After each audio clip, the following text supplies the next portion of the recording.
It's funny, a lot of people come in and they have an idea in their mind of what a homeless person looks like, what a homeless person is, how a homeless person got there. And almost universally people come in and they're surprised and they say, well, this isn't what homeless people are supposed to look like. My name is Janet Ramos, and I'm a former guest at Hesed House, and I was there for 11 months.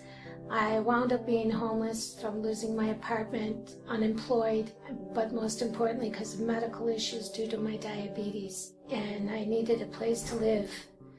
And thank God, Hesed House was there for me. They helped me through the difficult time of knowing about homelessness, and that, that it would be okay. This is just a transition here. They helped me with giving me a place to sleep, food to eat, a roof over my head, and someone to talk to if I needed to.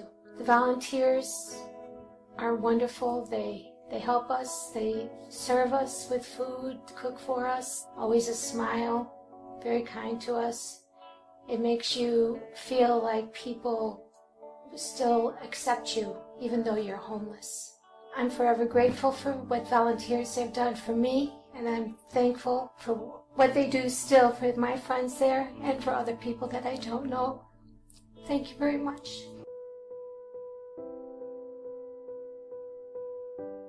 Hesed House is a comprehensive homeless resource center, which means we've got the basics: food, shelter, dignity, several different housing programs, but then also an array of services to help people get back on their feet again.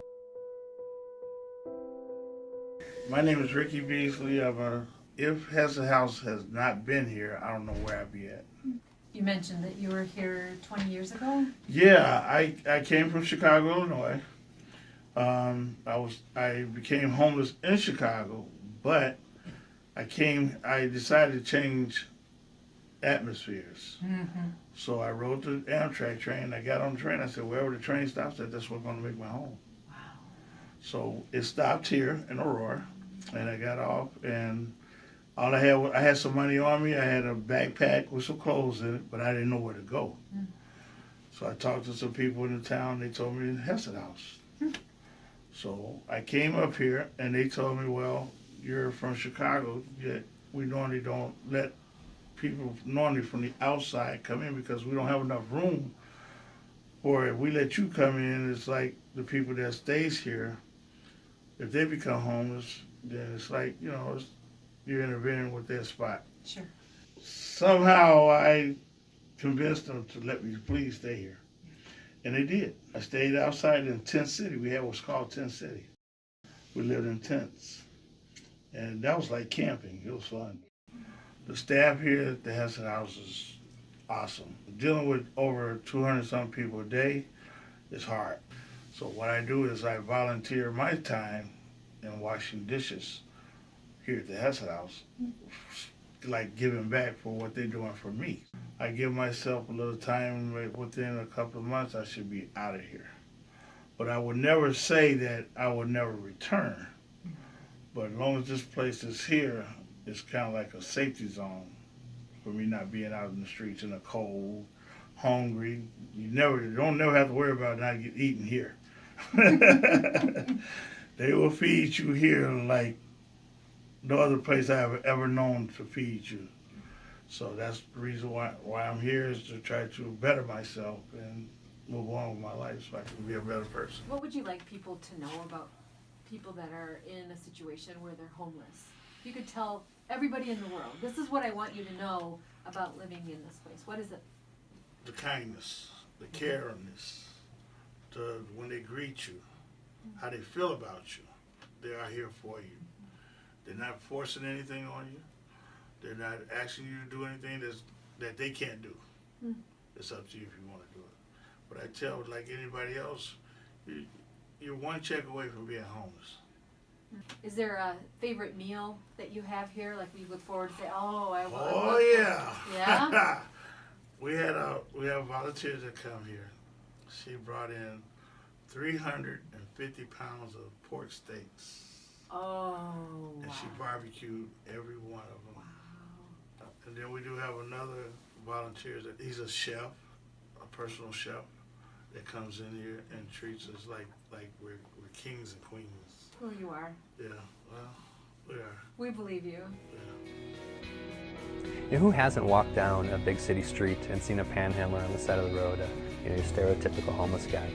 And if you're like most Americans, you know, you walk a little faster, and you certainly don't make eye contact. And you try to get past that person as quickly as you can because you feel uncomfortable.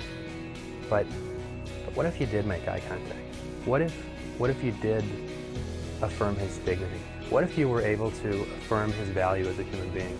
What if you were able to not just provide him a meal, but the tools he needed to find sobriety and mental stability and a job and a home again? What if? Would you do it?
It's funny, a lot of people come in and they have an idea in their mind of what a homeless person looks like, what a homeless person is, how a homeless person got there. And almost universally people come in and they're surprised and they say, well, this isn't what homeless people are supposed to look like.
My whole reality of homelessness was different. You see it on TVs with the lines and the soup kitchens and everything else. There's just a whole lot of different people here that are in a bad situation.